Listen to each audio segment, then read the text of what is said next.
I'm able to take a look at the layout and use this to show while I'm talking, and you can see at the same time, going back to my childhood, growing up in this house here, Commander Avenue. I remember one day, speaking of Close Encounters, the Third Kind, in 1973, it's around May, school was about to end. Like most children, well, how you grew up, but we were in before sunset, so my mother called us inside. It was still daylight. Had to be at least 6, 7, about 7 o'clock, if that. My Aunt Bessie had just came from New York, from the Bronx, and my Aunt Fina, Josephine, they were all standing outside, right here, the edge of the driveway. This right here was trees. There was no grass here like this. This was all wood right there. So you couldn't even see the house next door. And so when I came up and went inside the house, I went upstairs, and I came to this window right here. And I looked back out the window, and I was looking at my mother and my two aunts standing at the edge of this driveway. As I'm looking at them at the driveway, because it was, such a nice day out, and I was hoping they can go back outside. I was looking this north direction, I guess northwest direction here, and I wasn't looking out the window no more than not 3 minutes, if that, when I noticed, let's say right about here. Let's say right about here, I saw a bright light, and it looked like a headlight, like one big headlight, and it was coming in this direction. And I was looking at it. As it got closer, it got larger. So I went from looking at them standing in the driveway to looking at this light that was coming right in line with the driveway. And it would just come down,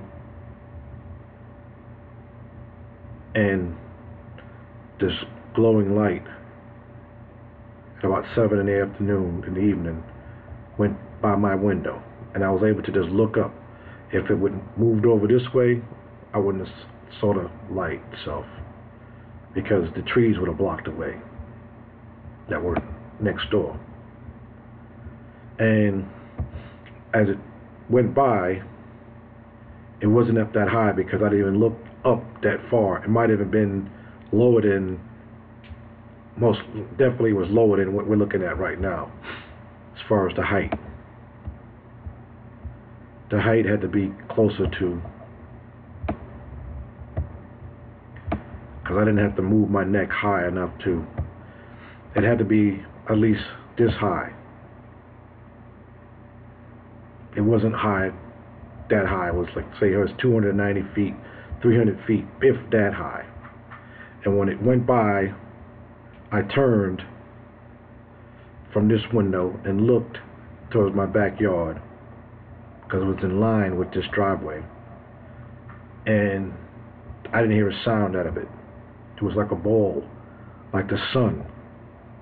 And when I turned back around to look again, there was another one coming down the same path.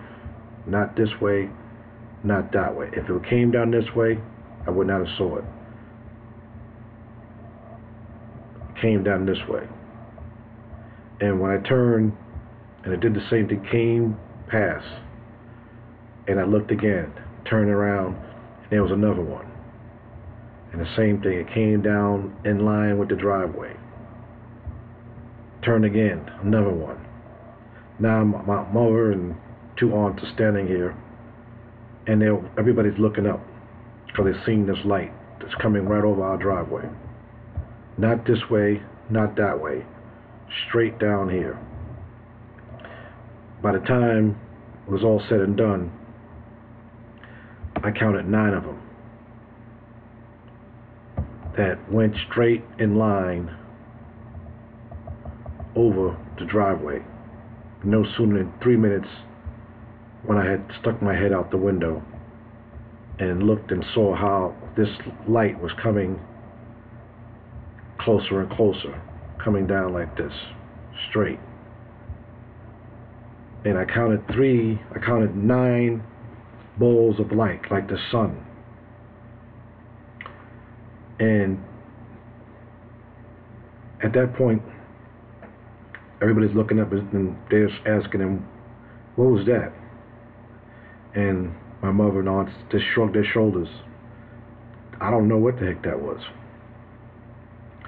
So that Monday, I believe my teacher had brought in an article about it, and it said it was a meteor shower or something, which it didn't seem correct as far as what we looked at.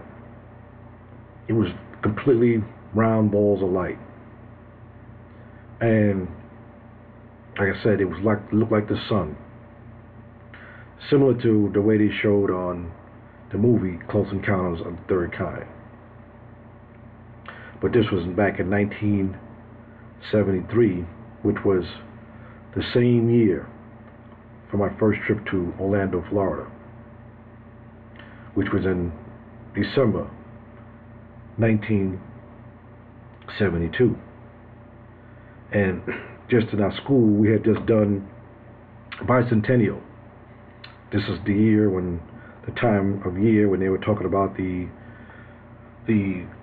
Declaration of Independence, and we did a play in our classroom, and we went to go to New York City, the Radio City Music Hall, to see 1776, Spirit of 1776, about the signing of the Declaration of Independence. So this was all going on during this period. You know, if you went to the ice cream man, you get the bomb pops, the red, white, blue bomb pops. That was going around. Everything was red, white, and blue during this period in time. But, as I said, these were 9 balls of light. And the size, which would say the size of the way they came over, like a cab or a tractor-trailer cab, about that size. And at that point, looking back, I know now that the reason why they came exactly in this line.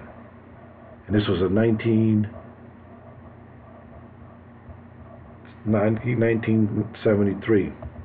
And then I look at 9 years later, which was in 1982, I was in Florida. 9 years after that, which was 1991, which is the year I got Hunter. And then 9 years after that was the year 2000. So I started looking at the 9 and how the light itself was not just a coincidence. And when I look at the Close Encounters of the Third Kind, I realized that this was all meant to be. And I still ask them to this day how they remember that incident, and they do. And I've had a strange, or say not so strange, understanding that it was meant for me to see them going over the house. Because when I thought about it, the more and more I thought about it, again, The trees were as high as the house here. This was always wooded. And then here was the vicar's house. And this here was the Yops, and this was Harrison's. The mayor's. No, the mayor's is right here. This here, the house itself, is where everything happened. The beans were still coming in at that point because I was only 10 years old, 11 years old at this time, because it was 1973. And matter of fact, I think it was the same year I got a drum set. But this here goes back to my childhood when I said the two beings would come in the room here. And they left the mark on me. And I say before, like, I never told so much as what the dream itself was about. The dream was about soldiers coming into a house, and I was with a woman, and everything happened quickly. Who I sensed at that in the dream was my mother. And every time we'll be in the house, someone would burst through the door, and I would go under the table, like a wooden table, a dining table, and all of a sudden I would see legs, someone coming up to the table, and I'd see their legs and like sandals on their feet. And every time they go to lift the table up, I'd wake up. But I'd wake up in tears because I'm wondering what happened to my mother. But I'd wake up in tears, but I had a sense of relief that I was awake and that my mother was next door in the room, but it's still, I was wondering about my mother in the dream. So that caused me to be close to my mother as I was awake. But I always wondered about the woman that I always kept dreaming about. And every time it would come to that point, everything would happen. We're in a house, in this place, and it would go repeatedly. So at that point, I didn't want to have that dream. And this is where I went and told my aunt about the dream, the bad dream, but I didn't tell her exactly what was going on in the dream. And that's what she told me about the prayer. And that's when after I did the prayer, I said a prayer, that's when the beings started showing up. And I said that they looked like one was taller than the other, and I always sensed that it was a man and a woman in the dream, or in the room. And it got to the point where they're standing there for an hour or so, just standing there. And when you're looking at something for that long, and you kind of ruled out everything in the room that's making light, because here, we had a tree here, an evergreen, the street light is over here, so there's really nothing to reflect in the room that'd give a shadow on this side because my window's over here. So nothing would give a shadow that would reflect what I saw in that room. And was no other time that would happen except for when they came. The street light here would come in from this direction, but the tree itself that's here was blocking it. So it wasn't anything dealing with light coming from the outside. So that was always ruled out for me. And like I said, I looked at them long enough to know they were there. And so being that I know that, and it never happened until they appeared, when I'd wake up, sometimes I would wake up and just lay there pretending I'm still sleeping. And while I'm pretending I'm still sleeping, I would peek from under my covers, and there they go, standing right there. So I would make sure I was wide awake before I peep, but I'm still pretending I'm sleeping. And at that point, I'm still wondering why they in the room and why do I wake up every time they show up. And there was one, the taller one, that looked like he had a movie camera or something like a news camera on his shoulder. But it was all in the same image as they were, like the taking an x-ray. When you take an x-ray and you see that bone structure image, that's what they look like. But they didn't have a definition of face. It was just a definition of a figure of two people standing there. So, but I always said, I sensed that it was a man and a woman that was standing at the door. And it's not something that you would forget, especially when you see it repeatedly. Only on Saturday mornings, early morning. And I would be up long enough for the sun to come up or start to break, and that's when they leave. And that's when I fall asleep. But eventually, finding that thing on me,